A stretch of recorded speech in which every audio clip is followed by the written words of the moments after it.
नमस्कार, मैं पवन कुमार यादव, प्रवक्ता रसायन विज्ञान, कक्षा 12 के एल्डिहाइड कीटोन तथा कार्बोक्सिलिक अम्ल के व्याख्यान 5 के अध्ययन हेतु आप सबके बीच प्रस्तुत हूँ। हम लोगों ने एल्डिहाइड कीटोन तथा कार्बोक्सिलिक अम्ल के व्याख्यान 1 में एल्डिहाइड कीटोन तथा कार्बोक्सिलिक अम्लों के सामान्य परिचय के साथ साथ उनके नामकरण पद्धति को भी सीखा था। कार्बोक्सिलिक अम्लों के परिचय की बात करें तो तब हमने जाना था कि कार्बोक्सिलिक अम्ल वे अम्ल होते हैं जिनमें कार्बोनिल समूह तथा हाइड्रोक्सिल समूह दोनों पाए जाते हैं।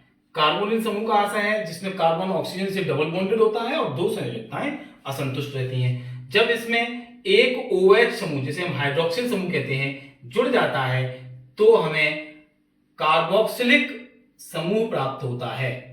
ये OH इसी कार्बन से जाके अटैच हो जाता है, इसे हम कहते हैं कार्बोक्सिलिक समूह। ऐसे यौगिक जिनमें कार्बोक्सिलिक समूह पाया जाता है कार्बोक्सिलिक अम्ल कहलाते हैं। कार्बोक्सिलिक अम्ल एरोमेटिक और एलिफेटिक दोनों प्रकार के हो सकते हैं। जब इस कार्बन से एक R अटैच हो जाए, क्या अटैच हो जाए? एक R, क्योंकि इसकी एक वैलेंसी खाली है, वहां पे एक R लग सकता है, R के स्थान पर H या फिर बड़ी R या छोटी R, बताता हूं किस प्रकार, डबल बॉन्ड O और ये सिंगल बॉन्ड OH, तो इसे कहेंगे एलिफेटिक मोनोकार्बोक्सिलिक अम्ल। यदि R के स्थान पर AR लगा दें, AR का मतलब हम लोग पिछले व्याख्यान पढ़ चुके हैं, एरिल यानी बेंजीन रिंग लगा दें, C6H5 लगा दें, बेंजीन रिंग का मतलब बेंजीन में से एक H परमाणु हटा लेने पर AR समूह, एरिल समूह बनता है, उसे लगा दें तो ये एरोमेटिक कार्बोक्सिलिक अम्ल बन जाते हैं। कौन से बन जाते हैं? ये हमारे हैं एलिफेटिक कार्बोक्सिलिक अम्ल और ये हैं फॉर्मूला एरोमेटिक कार्बोक्सिलिक अम्लों का। तो आज के इस व्याख्यान 5 में हम कार्बोक्सिलिक अम्ल के संबंध में निम्नलिखित बिंदुओं का अध्ययन करेंगे, जिसमें सबसे पहले हम सीखेंगे एलिफेटिक कार्बोक्सिलिक अम्लों का विरचन, अर्थात इस प्रकार के कार्बोक्सिलिक अम्लों का विरचन। जब हम इसकी बात करते हैं एलिफेटिक कार्बोक्सिलिक अम्लों के विरचन की, तो हमें सीखना चाहिए कि इस R के स्थान पर, हम जानते भी ये व्याख्यान 1 में पढ़ा है, हम इस R के स्थान पर क्या क्या ले सकते हैं? एक तो हम H ले सकते हैं क्योंकि इसमें C आया हुआ है। दूसरा, यहां पे जब हम R लेंगे तो ये R सिंगल कार्बन की हो सकती है CH3 अथवा डबल कार्बन की हो सकती है CH3 CH2, इस प्रकार की हो सकती है, अथवा हो सकती है CH3 CH2 CH2 और आगे, यानी एक कार्बन की या एक से अधिक कार्बन की R हो सकती है। तो इस प्रकार के मोनोकार्बोक्सिलिक अम्ल जो एलिफेटिक होते हैं उनका विरचन करेंगे किसके द्वारा? एल्कोहल व एल्डिहाइड के ऑक्सीकरण द्वारा, कार्बोक्सिलिक अम्लों के व्युत्पन्नों द्वारा, ग्रिग्नार्ड अभिकर्मक द्वारा, एल्कीनों व एल्काइनों के द्वारा तथा aromatic ARC double bond O and OH। तो एरोमेटिक कार्बोक्सिलिक अम्लों का विरचन करेंगे किनके द्वारा? एल्किल बेंजीन के द्वारा, ग्रिग्नार्ड अभिकर्मक द्वारा, बेंजोइल क्लोराइड एवं बेंजोइक एनहाइड्राइड द्वारा। उसके बाद हम अध्ययन करेंगे कार्बोक्सिलिक अम्लों के भौतिक गुणों का। एलिफेटिक कार्बोक्सिलिक अम्लों का विरचन करते हैं। इसमें पहला पॉइंट है एल्कोहल व एल्डिहाइड के ऑक्सीकरण द्वारा, यानी एल्कोहल के ऑक्सीकरण द्वारा और एल्डिहाइड के ऑक्सीकरण द्वारा। एल्कोहल कौन होते हैं? आपने एल्कोहल, फिनॉल एंड ईथर वाले चैप्टर में पढ़ा है कि ROH फॉर्मूला के यौगिक एल्कोहल कहलाते हैं, जहां R हमारा जाना पहचाना एल्किल समूह है, जिसको आप प्रथम सदस्य को हम CH3 के रूप में जानते हैं। अगर हम यहां द्वितीय सदस्य एल्किल कर लिया है, यानी CH3, अगर हम R को मान लें तो CH3 CH2 एग्जाम्पल ले लिया है, तो ROH यानी प्राथमिक एल्कोहल, इस पूरे को भी R मान सकते हैं। तो प्राथमिक एल्कोहल का जब हम ऑक्सीकरण कराते हैं किसकी उपस्थिति में? एल्कलाइन KMnO4 माध्यम में, यानी क्षारीय KMnO4 के माध्यम में जब इसका ऑक्सीकरण कराया जाता है तो पहले हमें एल्डिहाइड RCHO प्राप्त होते हैं, जिनके पुनः ऑक्सीकरण कराने पर हमें कार्बोक्सिलिक अम्ल प्राप्त होते हैं। कार्बोक्सिलिक अम्ल कौन से होते हैं हमने अभी सीखा, RCOH टाइप के फॉर्मूला वाले यौगिक कार्बोक्सिलिक एसिड होते हैं।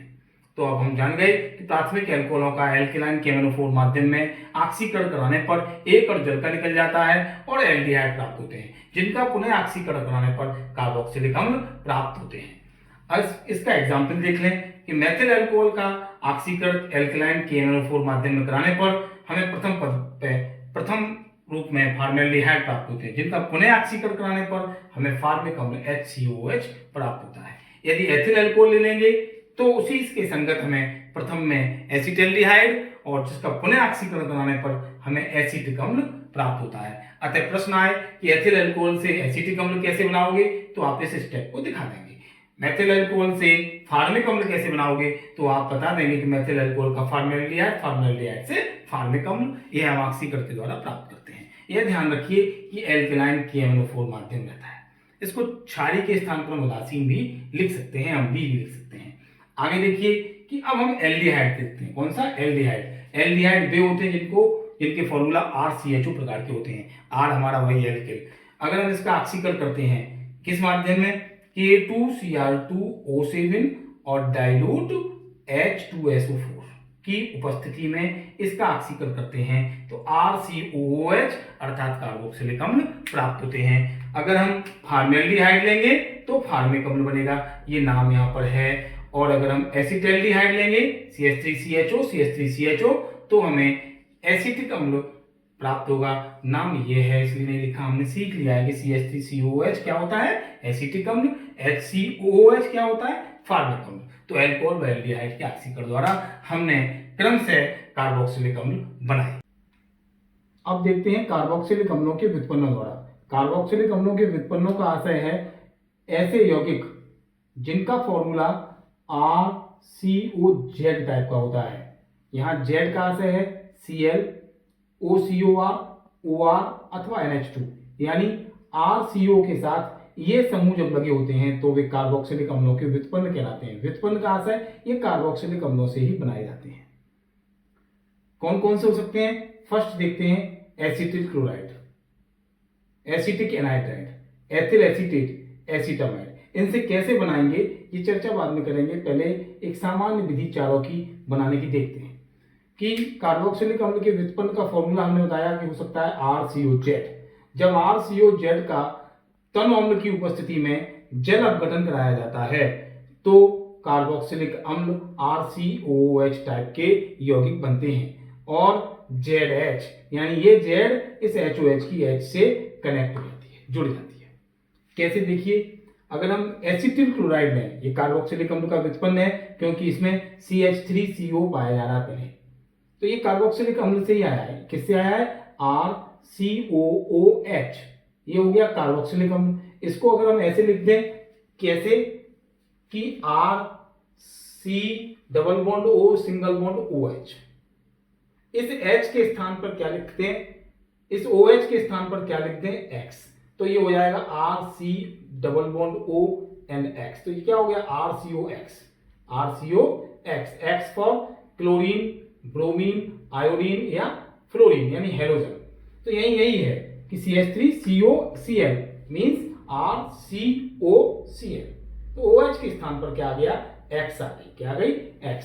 तो बन गया अम्ल हैलाइड। इनका पहला एग्जांपल होता है एसिटिल क्लोराइड। जब इसका जल अपघटन कराते हैं तो एसिटिक अम्ल प्राप्त होता है और HCl। कैसे? इस Cl जो है वो इस H से जुड़ जाती है तो रह गया CH3CO और OH, ये आ गया प्लस HCl। अगला देखते हैं एसिटिक एनहाइड्राइड।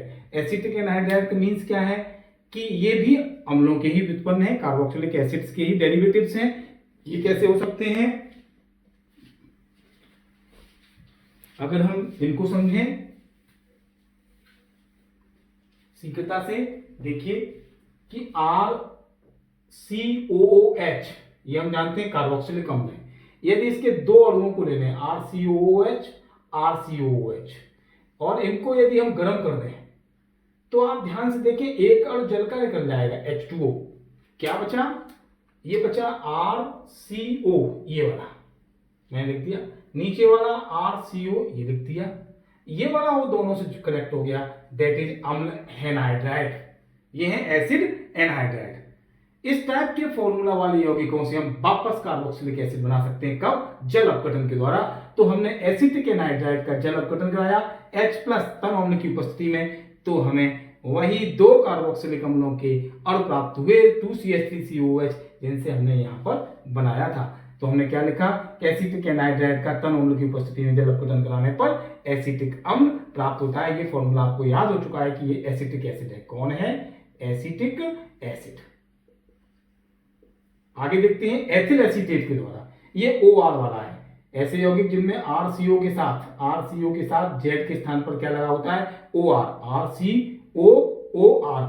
देखें आप, RCOOR, ये भी R है, ये भी R है, ये 1 कार्बन की है, 2 कार्बन की है।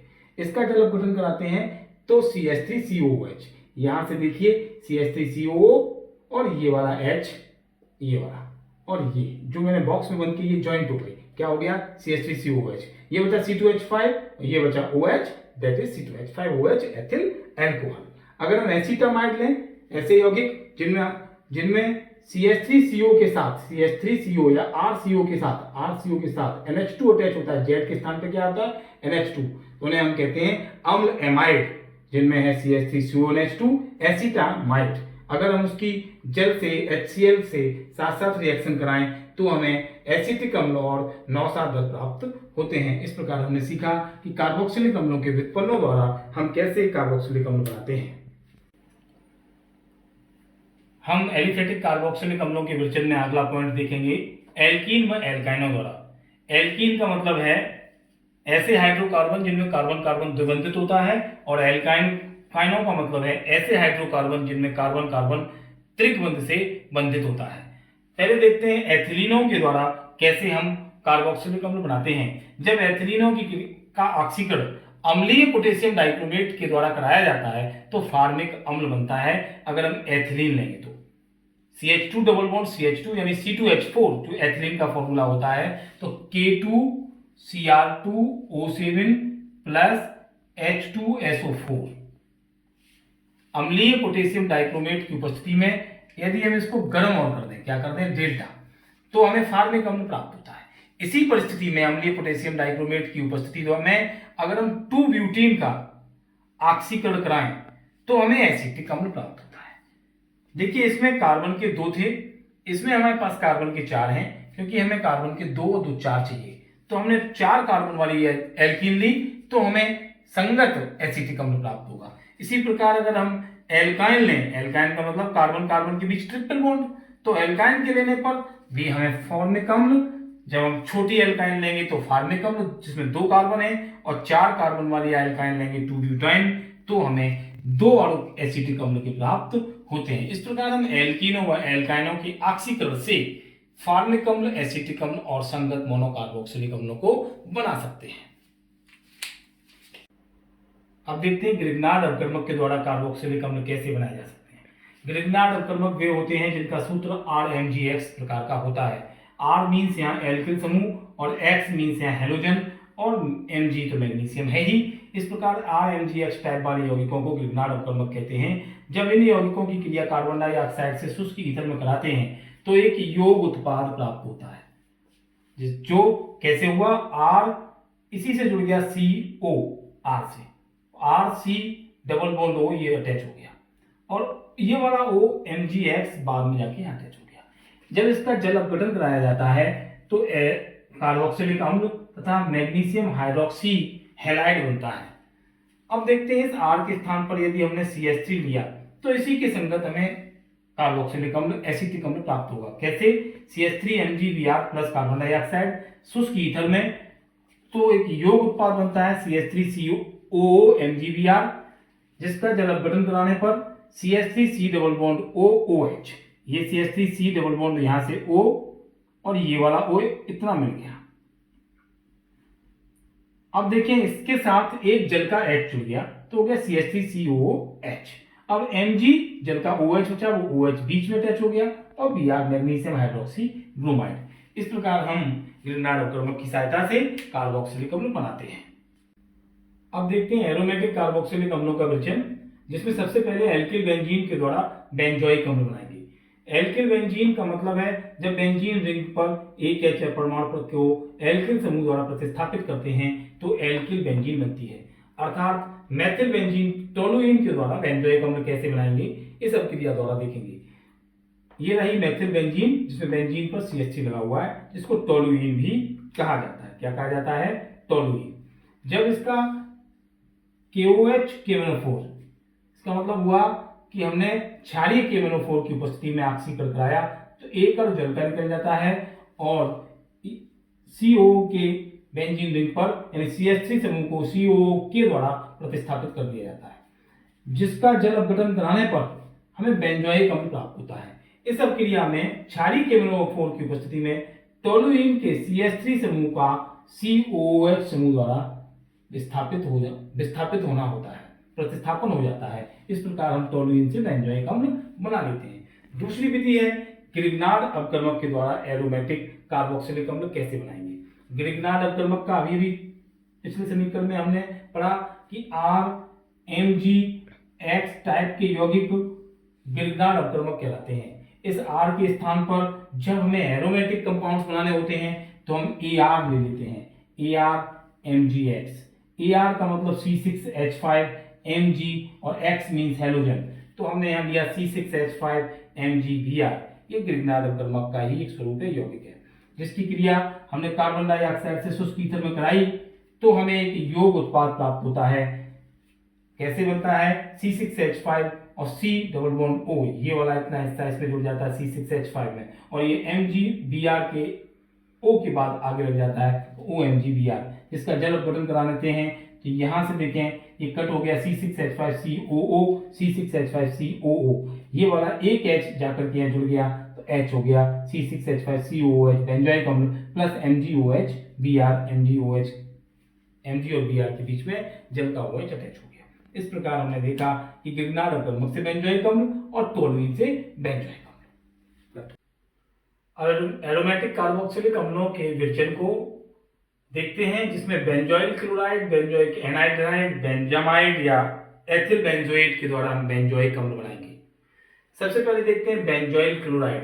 ये अम्ल हैलाइड है, एरोमेटिक अम्ल हैलाइड, जिसमें C6H5CO के साथ Cl लगा है, मीन्स RCOX टाइप का यौगिक है, जिसमें R के स्थान पर AR लगाया गया है, अर्थात ये एरोमेटिक अम्ल हैलाइड है बेंजोइल क्लोराइड। जब इसको NaOH जलीय से अभिकृत कराते हैं तो हमें C6H5COO- और Na+ आयन प्राप्त होते हैं, जिनकी क्रिया तनु HCl से कराने पर C6H5COOH बेंजोइक अम्ल और NaCl प्राप्त होता है।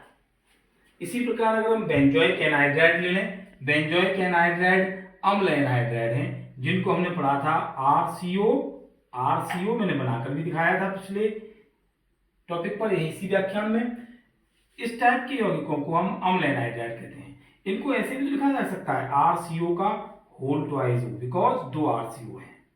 इस R के स्थान पर यहां ले लिया C6H5 यानी एरिल, ये वाला एरिल समूह, तो C6H5 का hole twice O plus H2O।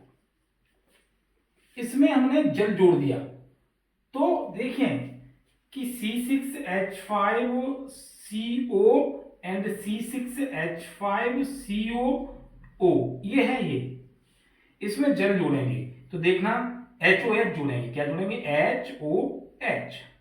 तो C6H5CO और ये वाला हो, इससे एक H जोड़ दो, क्या हो गया? C6H5COOH। अब दूसरा बचा C6H5CO बचा हुआ OH, तो 2C6H5COOH बेंजोइक अम्ल बनता है। ये कार्बोक्सिलिक अम्ल है एरोमेटिक, ये एरोमेटिक एनहाइड्राइड है। अब देखते हैं बेंजामाइड। बेंजामाइड वे होते हैं जिनका फॉर्मूला RCONH2 टाइप होता है। R के स्थान पर एरोमेटिक में AR लेते हैं, C6H5 लेते हैं, तो यहां ले लिया C6H5CONH2। जब इसे अम्ल की उपस्थिति में जल अपघटित कराते हैं तो अमोनिया गैस मुक्त होती है और एक C6H5COOH बेंजोइक अम्ल बनता है।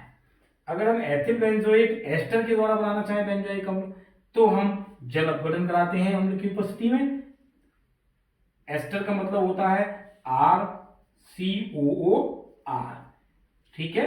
तो इस R के स्थान पर क्या ले सकते हैं? AR, तो हो गया C6H5। ये वाली स्ट्रक्चर C6H5 को शो करती है क्योंकि ये बेंजीन में से एक H को हटाया गया है, उसके स्थान पर लगाया गया है COOR को। किसको? COOR को। तो C6H5COOR, इसका कराया जल अपघटन, बना बेंजोइक अम्ल और एथिल अल्कोहल, क्योंकि C2H5 ये वाला जल के साथ OH से अटैच हो गया C2H5OH, एक जल का H यहाँ CO के साथ अटैच हो गया तो बना बेंजोइक अम्ल और एथिल अल्कोहल। इस प्रकार हमने बेंजोइक अम्ल को 4 कार्बनिक यौगिकों से बनाना सीखा। और अब देखेंगे कार्बोक्सिलिक अम्लों के भौतिक गुण। अब हम देखते हैं कार्बोक्सिलिक अम्लों के भौतिक गुण, जिसमें सबसे पहले कार्बोक्सिलिक अम्लों की भौतिक अवस्था पर ध्यान देते हैं। ऐसे कार्बोक्सिलिक अम्ल जिनमें कार्बन परमाणुओं की संख्या 1 से 3 तक होती है वे रंगहीन और तीक्ष्ण गंध वाले होते हैं। जिन कार्बोक्सिलिक अम्लों में कार्बन परमाणुओं की संख्या 4 से 9 होती है वे रंगहीन होते हैं, तेल जैसी प्रकृति के होते हैं और उनकी गंध विशिष्ट होती है। ये गंध मक्खन, सड़े हुए मक्खन की तरह से होती है, जो कि ऐसे कार्बोक्सिलिक अम्ल जिनमें कार्बन परमाणुओं की संख्या 4 to 9 होती है। अब ऐसे कार्बोक्सिलिक अम्ल जिनमें कार्बन परमाणु की संख्या C10 होती है या उससे उच्च होती है वे मोम के समान रंगहीन होते हैं, ठोस होते हैं और गंधहीन होते हैं। तो ये थी इनकी भौतिक अवस्था। अब हम लोग देखते हैं कि कार्बोक्सिलिक अम्लों की विलेयता कैसे होती है। कार्बोक्सिलिक अम्ल जल में, जब तक कार्बोक्सिलिक अम्ल की एल्किल समूह में कार्बन के 4 परमाणु होते हैं तब तक जल में विलेय होते हैं। कार्बोक्सिलिक अम्लों की जल में विलेयता कार्बोक्सिलिक अम्ल तथा जल के अणुओं के बीच बनने वाले हाइड्रोजन बंधों के कारण होती है। कैसे होती है हम देखते हैं कि कार्बोक्सिलिक अम्ल का जो कार्बोनिल समूह होता है उसके ऑक्सीजन परमाणु पर डेल्टा माइनस ऋणावेश होता है, क्योंकि इसके पास extra lone pair of electrons होते हैं। और इसका जो कार्बोक्सिलिक अम्लों का हाइड्रोक्सिल समूह का H परमाणु होता है इसके ऊपर डेल्टा प्लस आवेश होता है। हाइड्रोजन को जो ग्रीन कलर में लिखा हुआ है HOH, ये हाइड्रोजन जल की हाइड्रोजन से, यानी ये जल का अणु है। इनकी जल की हाइड्रोजन पर अल्फा प्लस दोनों पर क्रम से और ऑक्सीजन पर डेल्टा माइनस आवेश होता है। अब देखिए जल का ऑक्सीजन परमाणु कार्बोक्सिलिक अम्ल के हाइड्रोजन परमाणु जो कि धन विद्युतीय है उससे हाइड्रोजन बंध के द्वारा जुड़ जाता है। दूसरे कार्बोक्सिलिक अम्ल की ऑक्सीजन परमाणु से जो ऋण विद्युतीय है जल का हाइड्रोजन परमाणु जुड़ जाता है। हम यह कहना चाहते हैं कि कार्बोक्सिलिक अम्ल 2 तरह से हाइड्रोजन बॉन्ड बनाता है। एक बार उसका H धन विद्युतीय परमाणु जल के ऋण विद्युतीय O परमाणु से जुड़कर हाइड्रोजन बॉन्ड बनाता है। दूसरी ओर कार्बोक्सिलिक अम्ल का कार्बोनिल समूह का ऋण विद्युतीय ऑक्सीजन परमाणु जल की धन विद्युतीय H परमाणु के साथ हाइड्रोजन बंध बनाता है। ठीक यही प्रक्रिया यहां होती है कि कार्बोनिल समूह का ऑक्सीजन ऋण विद्युतीय परमाणु जल के H धन विद्युतीय परमाणु के साथ ये डॉटेड लाइन से जो बॉन्ड्स बना हुआ है हाइड्रोजन बॉन्ड बनाता है। इस प्रकार जल के अणु से कार्बोक्सिलिक अम्ल के अणु हाइड्रोजन बंध द्वारा जुड़ जाते हैं, जो कार्बोक्सिलिक अम्लों की जल में विलेयता का प्रमुख कारण होती है। जब कार्बन के अणु कार्बोक्सिलिक अम्लों की एल्किल समूह में C=4 तक होते हैं, इसमें एल्किल समूह और कुल कार्बोक्सिलिक अम्ल इसमें C=1 और इसमें C=3 और टोटल हो C=4 तक, तब तो ये घुल जाते हैं। लेकिन जब 4 से ऊपर होते हैं, कार्बन परमाणुओं की संख्या कार्बोक्सिलिक अम्ल में जब 4 से ऊपर होती है अर्थात एल्किल समूह का साइज बढ़ता है तो विलेयता प्रारंभ में तो घटती है, लेकिन 4 के ऊपर जाने पर विलेयता नहीं होती। जल में ये अमिश्रणीय हो जाते हैं। कारण ये R जो है चाहे वो CH3 के रूप में हो अथवा CH3CH2 के रूप में हो अथवा और बड़ी एल्किल समूह हो, इसकी प्रकृति अध्रुवीय होती है जो जल में घुलने का विरोध करती है, क्योंकि जल के अणु ध्रुवीय और कार्बोनिल समूह जो ये गोला बनाया ये ध्रुवीय होता है। अतः ये अध्रुवीय प्रकृति इस ध्रुवीय प्रकृति को जल में घुलने से रोकती है। जब इसका साइज बढ़ता है तो इसका प्रभाव बढ़ता है तो विलेयता घटती है। यहाँ भी हम इस प्रकार देख सकते हैं कि जैसे जैसे हमारी ये C की संख्या यहाँ बढ़ रही है, यहाँ 1 थी, यहाँ पे 2 हो गई है, ये यहाँ पर 1 1 2 1 3 हो गई हैं, तो हमारी विलेयता जो है वो कैसी हो रही है, घट रही है। हम लेस देन का निशान ब्लू कलर से लगा रहे हैं। इसका मतलब जैसे जैसे हमारी R का साइज बढ़ेगा, एल्किल समूह बढ़ेगी, वैसे वैसे विलेयता घटेगी। किंतु समान अणुभार के दृष्टिकोण से देखें इन दोनों को तो पार्श्व श्रृंखला के बढ़ने से विलेयता बढ़ती है, जबकि नॉर्मल वाले में कम रहती है। अब देखते हैं हम क्वथनांक। कार्बोक्सिलिक अम्लों के क्वथनांक एल्केन, अल्कोहल और एल्डिहाइडों से ऊंचे होते हैं। क्यों? क्योंकि कार्बोक्सिलिक अम्लों में एक विशेष गुण पाया जाता है कि दो कार्बोक्सिलिक अम्लों के अणु परस्पर हाइड्रोजन बंध द्वारा जुड़ जाते हैं। कार्बोक्सिलिक अम्लों के कार्बन परमाणु से जुड़ी हुई द्विबंधित ऑक्सीजन, जो कार्बोनिल समूह की ऑक्सीजन परमाणु है ये वाली, इसके ऊपर एक डेल्टा माइनस आवेश होता है, जैसा कि हम प्रारंभ से ही इस चैप्टर में पढ़ रहे हैं। और दूसरे वाले जो कार्बोक्सिलिक अम्ल है उसके इस H परमाणु पर डेल्टा प्लस आवेश होता है।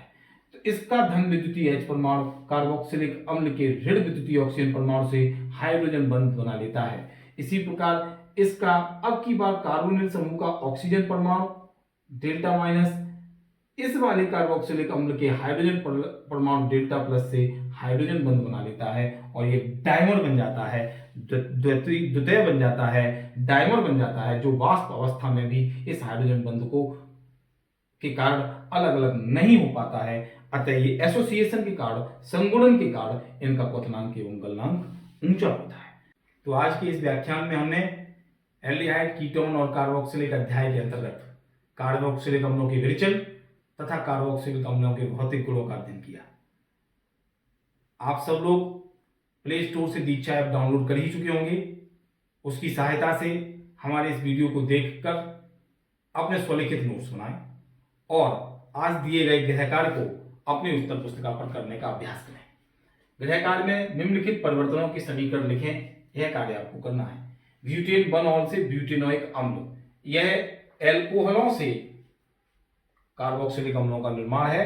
तो एल्कोहलों का ऑक्सीकरण जब हम कराते हैं तो हमें ब्यूटेनोइक अम्ल प्राप्त होते हैं। यह रिएक्शन आप कर सकते हैं, करिए। बेंजील अल्कोहल से बेंजोइक अम्ल, ब्यूटेनल से ब्यूटेनोइक अम्ल, ये एल्डिहाइड से कार्बोक्सिलिक अम्ल है, ये भी ऑक्सीकरण से प्राप्त होते हैं, इन्हें आप कर सकते हैं। बेंजोइक एनहाइड्राइड से बेंजोइक अम्ल, ये आपको अच्छे से बताया है। तो इस गृह कार्य को आप अपनी उत्तर पुस्तिका पर करेंगे। आपके उज्जवल भविष्य की कामना करते हुए आपको बहुत बहुत शुभकामनाएं। धन्यवाद।